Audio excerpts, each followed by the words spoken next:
انشاءاللہ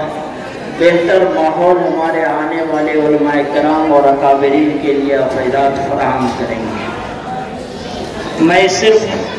تمہید کے طور پر آیا ہوں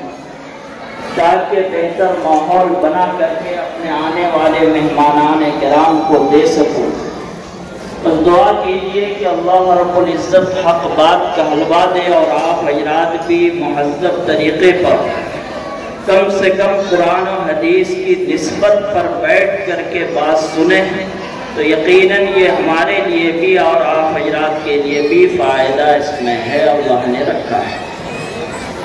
حضرات گرامی قدر، یہ عام جلسہ نہیں ہے بلکہ یہ ایک بہت ہی عظیم، اہم اور عالی نسبت کا حامل یہ جلسہ اور پروگرام ہے،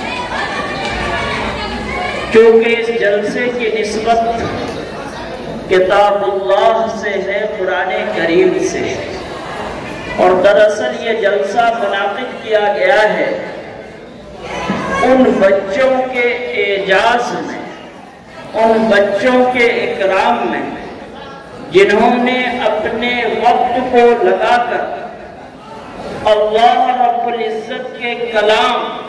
جس کو ہم اور آپ قرآن کریم کہتے ہیں، قرآن مجید کہتے ہیں،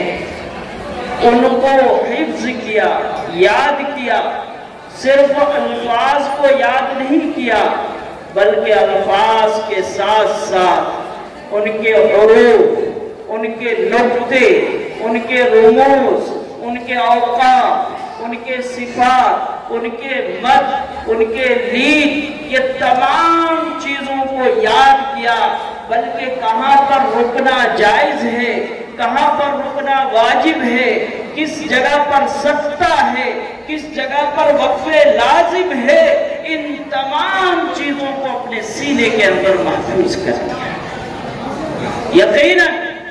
یہ بہت بڑے اعجاز کی بات ہے۔ میں آگے چل کر کے کہوں اگر علماء اجازت ہے تو اس سے بڑا اور کوئی اعجاز دنیا میں نہیں ہو سکتا ہے کہ ایسے حفاظ کرام جنہوں نے قرآن مقدس کی ایک ایک چیزوں کو اپنے ذہن و دماغ اور اپنے دل کے اندر بیٹھا لیا اور محفوظ کر لیا اور